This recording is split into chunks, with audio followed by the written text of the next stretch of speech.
cùng Baby Shark để nút thắt câu rộn ràng sắc xuân. Trong không gian ngoài trời ngập nắng và gió mát, hình the mắc Baby Shark Preschool cũng đã mang đến cho các baby shark xe tăng mini ngũ sắc con vui bao bì thành của truyền thống và sáng tạo. Mỗi một bé được đôi tay chạm lên lì xì của riêng mình. Tên con là Si 12 đến 20 tuổi nhau.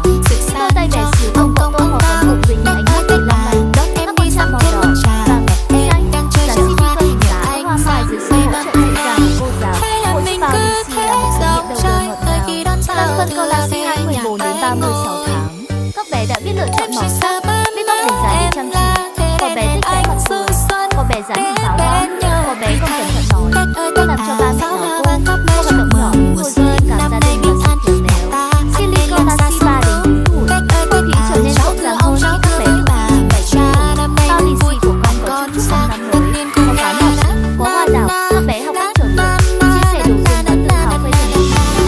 Sakiko là Si 4 đến 5 tuổi, những nhà thiết kế nhí thức phụ các bé lên ý tưởng từ đầu, phối màu hài hòa.